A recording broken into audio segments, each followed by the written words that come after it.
नमस्कार दोस्तों, आपका हमारे YouTube चैनल में स्वागत है।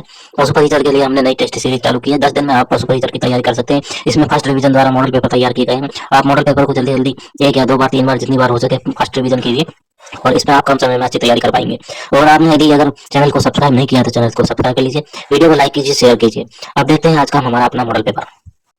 राठी नस्ल किन नस्लों का मिश्रण है दोस्तों? राठी नस्ल है, ये गाय की नस्ल है, आप सभी को पता होगा। और इसी राठी नस्ल को दोस्तों राजस्थान की कामधेनु भी कहते हैं। दोस्तों ये किन नस्लों का मिश्रण है? तो ये लाल सिंधी एवं साहिवाल नस्लों का दोस्तों ये मिश्रण है राठी नस्ल। यहाँ पर 1 नंबर का ऑप्शन राइट आंसर हो जाएगा। कहां पर पाई जाती है दोस्तों ये राठी नस्ल? आपको पता होना चाहिए दोस्तों, ये उत्तर पश्चिमी राजस्थान में पाई जाती है। और जैसे कि कौन कौन से जिले हैं? बीकानेर, श्रीगंगानगर, चूरू, जैसलमेर, अनूपगढ़, इन क्षेत्रों में दोस्तों ये पाई जाती है। ठीक है, और ये दूध देने में अग्रणी है दोस्तों। Right answer 1 number option. Second number का प्रश्न इसमें देखिए, निम्न में से कौन सी गाय की द्विकाजी नस्ल नहीं है? द्विकाजी का मतलब जो 2 कार्य एक साथ करती है, जैसे कि दूध देने का कार्य भी और साथ के साथ दोस्तों कृषि कार्य में भी जिसका उपयोग होता हो।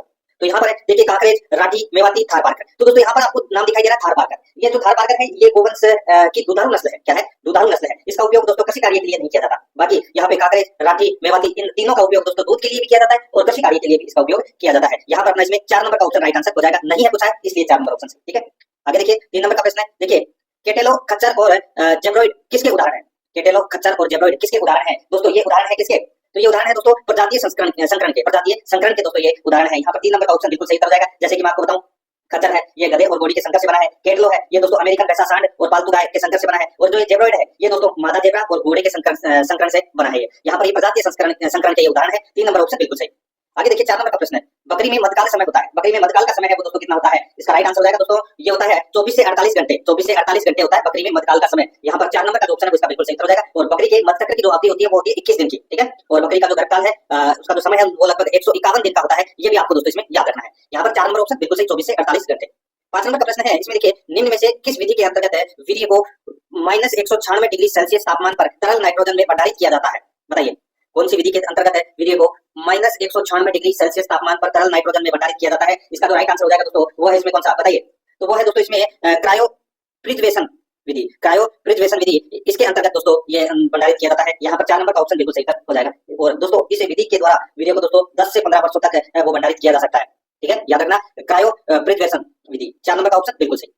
6 नंबर का प्रश्न इसमें देखिए, प्रसव के कितने दिन बाद तक खीस स्रावित होता है? बताइए। प्रसव के यानी कि कोई भी जैसे ब्याह जाती है भैंस या गाय जो भी है, ठीक है, उसके कितने दिन बाद तक खीस स्रावित होता है? तो इसका राइट आंसर हो जाएगा दोस्तों वो होता है 8 से 10 दिन बाद तक। 8 से 10 दिन बाद तक। तो यहाँ पर अपना इसमें 2 नंबर का जो ऑप्शन है वो इसका बिल्कुल सही हो जाएगा। अब ये खीस क्या होता है दोस्तों? खीस प्रसव के बाद यानी कि ब्याने के बाद जो निकलने वाला जो गाढ़ा दूध होता है उसको बोलते हैं खीस। और ये नवजात बच्चे की रोग प्रतिरोधक क्षमता को बढ़ाता है।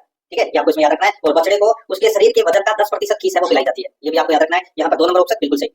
7 नंबर का प्रश्न है, इसमें देखिए निम्न में से कौन सी हाथ से दूध निकालने की विधि है? बताइए कौन सी हाथ से दूध निकालने की विधि है दोस्तों? इसका राइट आंसर हो जाएगा पूर्ण हस्त विधि, चुटकी विधि, अंगूठा विधि। तो दोस्तों ये सभी क्या है? ये हाथ से दूध निकालने की विधियां हैं। तो इसका राइट आंसर हो जाएगा उपरोक्त सभी। 4 नंबर ऑप्शन बिल्कुल सही। देखिए शांति से आपको ये भाग ब का मॉडल पेपर है वो उसका टेस्ट देना है। ठीक है, क्योंकि एक प्रश्न है वो महत्वपूर्ण है, आप सभी के लिए ये नई चीजें हैं और रोजाना आपको मेरे साथ में चलना है। आगे देखिए 8 नंबर का प्रश्न है, डिंपिंग मुख्य रूप से किसमें की जाती है? बताइए डिंपिंग मुख्य रूप से किसमें की जाती है? इसका जो राइट आंसर हो जाएगा ये मुख्य रूप से दोस्तों भेड़ों में की जाती है। ठीक है, यहाँ पर 3 नंबर का जो ऑप्शन है वो उसका राइट आंसर हो जाएगा दोस्तों, याद रखना। और दोस्तों भारत में भेड़ों को अप्रैल में अक्टूबर में ऊन काटने से पूर्व डिप किया जाता है। ठीक है, और दोस्तों ऊन काटने के 1 माह बाद दोस्तों ये घाव है वो पुनः कर जाते हैं, उसे पुनः डिप करना चाहिए। यहाँ पर डिंपिंग मुख्य रूप से ये भेड़ों में की जाती है। 3 नंबर ऑप्शन बिल्कुल सही।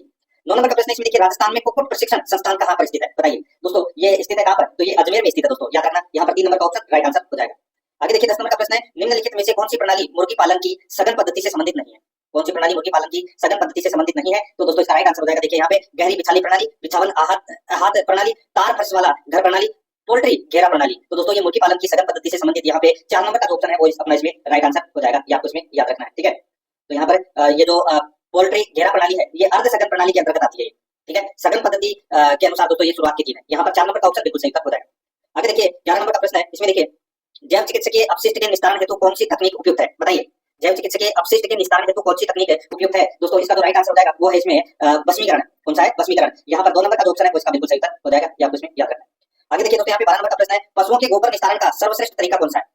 पशुओं के गोबर निस्तारण का सर्वश्रेष्ठ तरीका की मैं अगर मैं यहाँ पे बात करूं तो दोस्तों देखिए गोबर को खेतों में डालना, खाद बनाना, गोबर के कंडे बनाना, बायोगैस बनाना, ये दोस्तों सर्वश्रेष्ठ तरीका है गोबर निस्तारण का। यहाँ पर 4 नंबर का जो ऑप्शन है वो इसका बिल्कुल सही उत्तर इसमें हो जाएगा। ठीक है, जिससे कि मलमूत्र के फैलने से दोस्तों बीमारियों को भी नियंत्रित किया जा सकता है अगर अपन गैस बनाएंगे तो। यहाँ पर अपना इसमें 4 नंबर का ऑप्शन बिल्कुल सही। 13 नंबर का प्रश्न है, इसमें देखिए हे में नमी की मात्रा है दोस्तों। हे किसको बोलते हैं? तो सबसे पहले तो मैं आपको बता दूं, ये हरे चारों को यानी कि हरे चारों को सुखाकर बनाई जाती है ये हे, जिसको दोस्तों पशु का चारा आप बोल सकते हैं। ठीक है। तो हे में नमी की मात्रा है वो होती है कितने प्रतिशत होती है, और ये काफी समय तक होती है। इसका जो राइट आंसर हो जाएगा दोस्तों, इसमें नमी की मात्रा है वो 12 से 14% तक होती है। यहाँ पर 2 नंबर का ऑप्शन राइट आंसर हो जाएगा, ये आपको इसमें याद रखना है। ठीक है, आगे देखिए 14 नंबर का प्रश्न है, दूध देने वाली गाय या भैंस को दिए जाने वाले दाने का कितना प्रतिशत नमक एवं खनिज लवण दिया जाएगा, बताइए। दूध देने वाली गाय या भैंस को दिए जाने वाले दाने का, यानी कि जो अपन चारा डालते हैं उसका कितना प्रतिशत है नमक एवं खनिज लवण दिया जाना चाहिए, तो दोस्तों इसका जो राइट आंसर हो जाएगा वो है इसमें दोस्तों 2%। यहाँ पर 3 नंबर का जो ऑप्शन है वो इसका बिल्कुल सही इसमें हो जाएगा, याद रखें। ठीक है, आगे देखिए दोस्तों, यहाँ पे 15 नंबर का प्रश्न है, चारागाह में उपलब्ध हरी घास से पशुओं को प्राप्त होता है, बताइए। चारागाह में उपलब्ध हरी घास से पशुओं को क्या प्राप्त होता है, दोस्तों इसका जो राइट आंसर हो जाएगा, पशुओं को प्राप्त होता है कैल्शियम प्राप्त होता है, फास्फोरस प्राप्त होता है, कैरोटीन प्राप्त होता है। तो यहाँ पर इसका राइट आंसर हो जाएगा उपरोक्त सभी। यहाँ पर 4 नंबर का जो ऑप्शन है वो इसका बिल्कुल सही हो जाएगा। ठीक है, और ये सारी चीजें हैं, ये शरीर में यानी कि पशुओं के शरीर में विटामिन ए का निर्माण करती है दोस्तों। यहाँ पर 4 नंबर ऑप्शन बिल्कुल सही। आगे देखिए, श्वसन क्रिया का पूर्णतः बंद होना कहलाता है, तो दोस्तों श्वसन क्रिया का पूर्णतः बंद होना क्या कहलाता है, तो दोस्तों इसका राइट आंसर हो जाएगा, उसको बोलते हैं एपनिया, एपनिया बोलते हैं। 1 नंबर का जो ऑप्शन है वो इसका बिल्कुल सही हो जाएगा, याद रखना। ठीक है, आगे देखिए यहाँ पे 17 नंबर का प्रश्न है, निम्नलिखित को सुमेलित कीजिए। एक तरफ पशु है, दूसरी तरफ नाड़ी गति प्रति मिनट है। अब दोस्तों यहाँ पर देखिए, बकरी की जो नाड़ी गति प्रति मिनट है वो कितनी है, तो वो है दोस्तों 70 से 80। कितनी है, 70 से 80 प्रति मिनट। ऊंट की है दोस्तों 28 से 32, ऊंट की नाड़ी गति है वो 28 से 32 है प्रति मिनट। भैंस की है दोस्तों 40 से 45 प्रति मिनट, और घोड़े की जो नाड़ी गति है वो दोस्तों 32 से 40 प्रति मिनट। तो यहाँ पर अपना इसमें राइट आंसर क्या हो जाएगा, 4 3 2 1। पूर्व भाषा में अगर मैं उत्तर दूं तो दोस्तों कौन सा ऑप्शन हो जाएगा, यानी कि डीसीबीए कौन से ऑप्शन में है, 2 नंबर के में, तो यहाँ पर 2 नंबर ऑप्शन बिल्कुल सही। 18 नंबर का प्रश्न इसमें देखिए, चीचड़ बुखार निम्न में से किस रोग का उपनाम है, बताइए। चीचड़ बुखार किस रोग का उपनाम है, दोस्तों इसका राइट आंसर हो जाएगा वो है इसमें देखिए बबेसियोसिस, बबेसियोसिस रोग का उपनाम है चीचड़ बुखार। यहाँ पर 2 नंबर का जो ऑप्शन है वो इसका राइट आंसर हो जाएगा, और ये जो रोग है ये गाय भैंस हिरण में ये फैलता है। तो यहाँ पर अपना इसमें राइट आंसर क्या हो जाएगा, 2 नंबर ऑप्शन बिल्कुल सही। आगे देखिए 19 नंबर का प्रश्न है, देखिए हेमोनकोसिस, हेमोनकोसिस एवं ओस्ट्रेटाजियोसिस नामक रोग किस कृमि द्वारा पशुओं में फैलता है, बताइए। ये जो रोग है ये किस कृमि द्वारा पशुओं में फैलता है, तो दोस्तों इसका राइट आंसर हो जाएगा ये सूत्रकृमि और धागाकृमि, इन दोनों के द्वारा दोस्तों पशुओं में फैलता है। यहाँ पर इसका राइट आंसर हो जाएगा उपरोक्त सभी। यहाँ पर 3 नंबर का जो ऑप्शन है वो इसका बिल्कुल सही हो जाएगा। ठीक है, आगे देखिए दोस्तों, यहाँ पे 20 नंबर का प्रश्न है, गलघोटू रोग के उपचार में प्रयुक्त टीका कौन सा है, बताइए। गलघोटू रोग के उपचार में प्रयुक्त टीका है वो कौन सा है, इसका सही उत्तर हो जाएगा वो है दोस्तों हेमरेजिक सेप्टिसीमिया, हेमरेजिक सेप्टिसीमिया ये गलघोटू रोग के उपचार में प्रयुक्त टीका है। यहाँ पर 2 नंबर का जो ऑप्शन है वो इसका राइट आंसर हो जाएगा। और ये जो रोग है ये दोस्तों भैंसों में सबसे ज्यादा होती है, और इसमें क्या होता है कि पशु के गले के नीचे है वो सूजन आ जाती है। तो यहाँ पर 2 नंबर का ऑप्शन बिल्कुल सही। 21 नंबर का प्रश्न इसमें देखिए, बायोवेक टीके का संबंध किससे है, बायोवेक टीके का संबंध है वो किससे है, तो दोस्तों ये इक्वाइन हर्पीज वायरस से संबंधित है दोस्तों, ये बायोवेक टीके का संबंध है। यहाँ पर 1 नंबर का ऑप्शन बिल्कुल सही हो जाएगा, ये आपको इसमें याद रखना है। और इस वायरस के कारण दोस्तों ये जो वायरस है इक्वाइन हर्पीज वायरस, इसके कारण दोस्तों घोड़ी में गर्भपात हो जाता है। ठीक है, ये आपको इसमें याद रखना है। और घोड़ी में गर्भपात हो जाता है जिसके कारण दोस्तों घोड़ी के गर्भकाल में 5वें 7वें और 9वें महीने में दोस्तों टीकाकरण किया जाता है। यहाँ पर 1 नंबर ऑप्शन बिल्कुल सही। 22 नंबर का प्रश्न इसमें देखिए, प्रसार शिक्षा का प्रथम पायदान क्या है, प्रसार शिक्षा का प्रथम पायदान है वो दोस्तों क्या है, तो वह ध्यान आकर्षण यानी कि अटेंशन। यहाँ पर 4 नंबर का जो ऑप्शन है वो इसका बिल्कुल सही हो जाएगा। आगे देखिए, यहाँ पे प्रसार शिक्षा के 6 आयामों को किसने प्रतिपादित किया, तो दोस्तों ये किसने प्रतिपादित किया, इसका राइट आंसर हो जाएगा वो है दोस्तों विल्सन तथा गेलर ने। यहाँ पर 3 नंबर का ऑप्शन बिल्कुल सही हो जाएगा। आगे देखिए, यहाँ पे 24 नंबर का प्रश्न है, एचएस बीक्यू व ईटी बीमारियां फैलती है। दोस्तों ये एचएस बीक्यू और ईटी ये रोग है, और दोस्तों ये वर्षा ऋतु में फैलती है दोस्तों ये बीमारियां। ठीक है, यहाँ पर 2 नंबर का जो ऑप्शन है वो इसका राइट आंसर हो जाएगा। और इनके रोकथाम के लिए दोस्तों टीके लगाए जाते हैं। ठीक है, जून जुलाई और अगस्त माह में ये टीके लगाए जाते हैं, ये आपको इसमें याद रखना। और ये रोग है एचएसबीक्यू और ईटी, ये सर्वाधिक बकरियों में फैलने वाला रोग है। 2 नंबर ऑप्शन बिल्कुल सही। 25 नंबर का प्रश्न है इसमें देखिए, ऊन कतरने के कितने दिनों बाद भेड़ों में डिपिंग की जाती है, बहुत ही अच्छा प्रश्न है। तो दोस्तों भेड़ों की ऊन कतरने के बाद दोस्तों 21 दिनों के बाद दोस्तों भेड़ों में डिपिंग की जाती है। तो यहाँ पर 2 नंबर का जो ऑप्शन है वो इसका बिल्कुल सही इसमें हो जाएगा। ठीक है, आगे देखिए दोस्तों, यहाँ पे भारत में सर्वाधिक ऊन उत्पादक राज्य है तो वो कौन सा है, तो भारत में सर्वाधिक ऊन उत्पादक राज्य है वो है दोस्तों राजस्थान। यहाँ पर 4 नंबर का ऑप्शन बिल्कुल सही हो जाएगा, और राजस्थान के बाद में नंबर आता है जम्मू कश्मीर का। ठीक है, यहाँ पर 4 नंबर ऑप्शन बिल्कुल सही। आगे देखिए, वर्ष 2022-23 के आंकड़ों के आधार पर भारत में प्रति व्यक्ति मांस की उपलब्धता है, प्रति व्यक्ति मांस की उपलब्धता है दोस्तों 2022-23 के आंकड़ों के अनुसार। तो इसका राइट आंसर हो जाएगा वो है दोस्तों 7.10 किग्रा, 7.10 किग्रा प्रति वर्ष। एक व्यक्ति की बात कर रहा हूँ यहाँ पे, प्रति व्यक्ति की। ठीक है, आंकड़ों के हिसाब से तो कोई ज्यादा खाता है, कोई कम खाता है, कोई नहीं खाता। ठीक है, तो एवरेज मिला है यहाँ पे 7.10 किग्रा प्रति वर्ष। यहाँ पर 2 नंबर का ऑप्शन बिल्कुल सही। 28 नंबर का प्रश्न है इसमें देखिए, देसी गाय की दैनिक दूध की औसत उत्पादन दर क्या है, तो दोस्तों औसत उत्पादन दर है वो दोस्तों 4.07 किग्रा, ये भी आपको इसमें याद रखना है। 4.07 किग्रा है ये देसी गाय की दूध उत्पादन की औसत दर है। ठीक है, 4.7 किग्रा। अगर मैं बात करूं दोस्तों विदेशी नस्ल की, तो दोस्तों विदेशी गाय की दूध की जो औसत उत्पादन दर है वो है दोस्तों 11.36 किग्रा। ठीक है, 11.36 किग्रा ये विदेशी गाय की है, ये प्रतिदिन की बात कर रहा हूं मैं यहाँ पे। ठीक है, यहाँ पर 2 नंबर ऑप्शन बिल्कुल सही। आगे देखिए, बकरी की दूध की औसत उत्पादन दर क्या है, दोस्तों बकरी के दूध की औसत उत्पादन दर है वो दोस्तों आधा किलो के आसपास है, यानी कि 0.47 किग्रा प्रतिदिन, 0.47 किग्रा प्रतिदिन ये औसत उत्पादन दर है बकरी की दूध की बात कर रहा हूं यहाँ पे। ठीक है, तो यहाँ पर 3 नंबर का ऑप्शन बिल्कुल सही। 30 नंबर का प्रश्न इसमें देखिए, वर्मी कंपोस्ट में एक्टिनोमाइसिटीज की मात्रा देसी खाद की तुलना में होती है, वर्मी कंपोस्ट में एक्टिनोमाइसिटीज की मात्रा देसी खाद की तुलना में होती है, तो दोस्तों ये होती है कितनी गुना, तो दोस्तों ये होती है 8 गुना। यहाँ पर 4 नंबर का ऑप्शन बिल्कुल सही हो जाएगा, ये आपको इसमें याद रखना है। और इससे क्या होता है कि ये फसलों की रोग प्रतिरोधक क्षमता और मृदा की जल धारण क्षमता को ये बढ़ाती है। ठीक है, तो यहाँ पर अपना इसमें 4 नंबर ऑप्शन बिल्कुल सही। आगे देखिए पशुओं की हड्डियों का उपयोग होता है। पशुओं की हड्डियों का उपयोग किसमें होता है? तो दोस्तों ये इसका उपयोग चिकित्सा विज्ञान में होता है। एक नंबर का जो ऑप्शन है वो उसका बिल्कुल सही उत्तर हो जाएगा, ये आपको इसमें याद रखना है। और दोस्तों इसका जो उपयोग है वो दोस्तों चीनी उद्योग में भी किया जाता है, ठीक है। क्रोकरी उद्योग देखिए इन सभी में किया जाता है दोस्तों। देखिए चीनी उद्योग में भी किया जाता है, क्रोकरी उद्योग में भी किया जाता है, तो इसका राइट आंसर हो जाएगा उपरोक्त सभी, इन सभी में किया जाता है दोस्तों। यहाँ पर इसका राइट आंसर हो जाएगा 4 नंबर ऑप्शन बिल्कुल सही।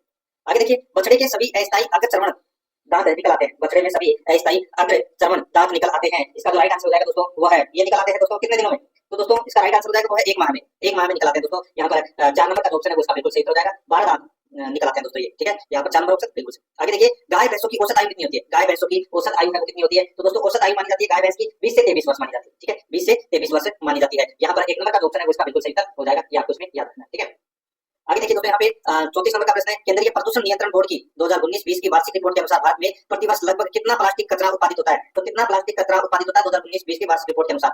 बाकी कभी नहीं आई, ठीक है, लेकिन मैं भी बता रहा हूँ यहाँ पे प्रश्न के अनुसार। इसका राइट आंसर हो जाएगा वो है दोस्तों इसमें 34.69 लाख टन। यहाँ पर 1 नंबर का जो ऑप्शन है वो इसमें बिल्कुल सही उत्तर हो जाएगा, ठीक है। आगे देखिए दोस्तों यहाँ पे राजस्थान पशुधन बीमा योजना के संदर्भ में सही कथन कौन सा नहीं है? कौन सा कथन सही नहीं है वो अपने को यहाँ पर बताना है दोस्तों। इसमें देखिए इस योजना में दुधारू पशुओं का बीमा निःशुल्क किया जाता है, बिल्कुल सही बात है। इस योजना का लाभ केवल सीमांत कृषकों को दिया जाता है, ये गलत हो जाएगा दोस्तों। देखिए जो ये राजस्थान पशुधन बीमा योजना है इसके अंतर्गत दोस्तों राजस्थान के ग्रामीण और शहरी क्षेत्रों के पशुपालक एवं सभी श्रेणी के किसान इस योजना से लाभ ले सकते हैं। इस योजना के अंतर्गत पशुओं का बीमा 1 साल के लिए किया जाता है। बीमित पशु की मृत्यु के 6 घंटे के अंदर पशुपालन विभाग को सूचित करना अनिवार्य है, बिल्कुल सही बात है। यहाँ पर 4 नंबर का ऑप्शन 2 नंबर का ऑप्शन है वो अपना राइट आंसर हो जाएगा क्योंकि कथन सही नहीं है। आगे देखिए भारत की कुल पशु संपदा में राजस्थान का स्थान है, तो दोस्तों राजस्थान का स्थान है वो कितना है? इसका राइट आंसर हो जाएगा वो है दूसरा स्थान है दोस्तों। यहाँ पर 2 नंबर का ऑप्शन राइट आंसर इसमें हो जाएगा, याद रखना दोस्तों। राजस्थान में कुल पशुधन है वो 5 करोड़ 68 लाख है, यानी कि 5.68 लाख, ठीक है। तो यहाँ पर अपना इसमें राइट आंसर क्या हो जाएगा? 2 नंबर का ऑप्शन बिल्कुल सही उत्तर इसमें हो जाएगा। और देश का यानी कि भारत के कुल पशुधन का लगभग दोस्तों 10.60% है वो राजस्थान में है, ये भी याद रखना है। 2 नंबर ऑप्शन बिल्कुल सही। आगे देखिए बाबा रामदेव पशु मेले का आयोजन किस माह में होता है? बाबा रामदेव पशु मेले का आयोजन है वो दोस्तों मानसर नागौर में लगता है और ये माघ शुक्ल प्रतिपदा से पूर्णिमा तक लगता है। तो दोस्तों यहाँ पे माघ इसका राइट आंसर हो जाएगा, माघ महीना। 4 नंबर ऑप्शन बिल्कुल सही। देखिए आपको कमेंट में ये भी बताना है कि आपके कितने प्रश्न है वो भाग ब में सही हो रहे हैं, ठीक है। और भाग ब में जो सर्वाधिक नंबर लाएगा उसका ही दोस्तों सिलेक्शन होगा, ये भी मैं आपको स्पेशल तौर पे बता देता हूँ। आगे देखिए देश की कुल बकरियों का लगभग कितना प्रतिशत राजस्थान में पाया जाता है? दोस्तों यहाँ पर देखिए देश की कुल बकरियों का लगभग 14% राजस्थान में पाया जाता है। यहाँ पर अपना इसमें राइट आंसर हो जाएगा 2 नंबर ऑप्शन बिल्कुल सही। 39 नंबर का प्रश्न है पशु आवास को साफ करने के लिए पोटेशियम परमैंगनेट के कितने प्रतिशत घोल का प्रयोग करते हैं? पशु आवास को साफ करने के लिए पोटेशियम परमैंगनेट के कितने प्रतिशत घोल का उपयोग करते हैं? इसका जो राइट आंसर हो जाएगा दोस्तों वो है इसमें 1 से 2%। यहाँ पर 2 नंबर का ऑप्शन है वो इसका बिल्कुल सही उत्तर हो जाएगा। आगे देखिए गौशाला में गाय को ब्याने के कितने दिनों के अंदर पुनः गर्भित करा लेना उपयुक्त रहता है? इसका सही उत्तर हो जाएगा दोस्तों वो है इसमें 60 से 90 दिनों के अंदर, ठीक है, 60 से 90 दिनों के अंदर। तो यहाँ पर 4 नंबर का ऑप्शन बिल्कुल सही उत्तर हो जाएगा। आगे देखिए 41 नंबर का प्रश्न है राष्ट्रीय डेयरी विकास बोर्ड का मुख्यालय स्थित है, तो दोस्तों ये कहां पर स्थित है? ये आणंद गुजरात में है दोस्तों। राष्ट्रीय डेयरी विकास बोर्ड का मुख्यालय आणंद गुजरात। 1 नंबर का जो ऑप्शन है वो इसका बिल्कुल सही उत्तर हो जाएगा, याद रखना, ठीक है। इसकी स्थापना 1965 में की गई थी और वर्गीज कुरियन के द्वारा की गई थी। आगे देखिए वर्ष 2022-23 में भारत से पशु उत्पादों के निर्यात से कितना राजस्व प्राप्त हुआ? तो दोस्तों कितना राजस्व प्राप्त हुआ? तो 32,597 करोड़ रुपए का राजस्व है वो प्राप्त हुआ। तो यहाँ पर अपना इसमें राइट आंसर क्या हो जाएगा वो है 3 नंबर का ऑप्शन बिल्कुल सही। आगे देखिए राजस्थान में पशुधन निःशुल्क आरोग्य योजना प्रारंभ की गई, तो दोस्तों ये पशुधन निःशुल्क आरोग्य योजना है ये प्रारंभ की गई थी कब? तो ये 15 अगस्त 2012 को ये प्रारंभ की गई थी दोस्तों। 3 नंबर का जो ऑप्शन है वो इसका बिल्कुल सही उत्तर इसमें हो जाएगा। आगे देखिए दोस्तों यहाँ पे राजस्थान में भेड़ संरक्षण हेतु परियोजना कहाँ संचालित की जा रही है? राजस्थान में भेड़ संरक्षण हेतु परियोजना कहाँ संचालित की जा रही है? इसका राइट आंसर हो जाएगा दोस्तों वो है मेड़ता, लाडनू, कोसिया, इन सभी स्थानों पे की जा रही है। तो यहाँ पर अपना इसमें राइट आंसर क्या हो जाएगा? उपरोक्त सभी। 4 नंबर का ऑप्शन बिल्कुल सही हो जाएगा। आगे देखिए यहाँ पे कृत्रिम गर्भाधान द्वारा नस्ल सुधार कार्यक्रम के अंतर्गत अवर्गीकृत नस्ल के मादा पशु में किस विदेशी नस्ल के वीर्य से गर्भाधान किया जाता है? बताइए कृत्रिम गर्भाधान द्वारा नस्ल सुधार कार्यक्रम के अंतर्गत अवर्गीकृत नस्ल के मादा पशु में किस विदेशी नस्ल के वीर्य से गर्भाधान किया जाता है? इसका जो राइट आंसर हो जाएगा वो है दोस्तों होलिस्टीन और जर्सी। यहाँ पर इसका राइट आंसर हो जाएगा 3 नंबर का ऑप्शन बिल्कुल सही। 1 और 2 दोनों इसमें क्या है? सही है, ठीक है। दोस्तों आपने पशु परिचय का मॉडल पेपर देखा। हमारे सभी मॉडल पेपर प्ले लिस्ट में तैयार है। आप वहां से प्ले लिस्ट में से अपने पुराने मॉडल पेपर भी देख सकते हैं। सभी मॉडल पेपर प्ले लिस्ट में है। आप एक एक दो करके सभी मॉडल पेपर को फर्स्ट रिवीजन कर लीजिए। ये फर्स्ट रिवीजन से इसके अंदर जितने भी सवाल है आपको कम समय में जल्दी से जल्दी तैयारी मिलेगी। 10 दिन में हमारा टारगेट है, 10 दिन में पूरा कोर्स कंप्लीट करा दिया जाएगा। इसके अंदर आप हमारे मॉडल पेपर को देख करके अपनी तैयारी मजबूत कर सकते हैं। वीडियो देखने के लिए आपका बहुत बहुत धन्यवाद। चैनल को सब्सक्राइब कर लीजिए अगर सब्सक्राइब नहीं किया है तो।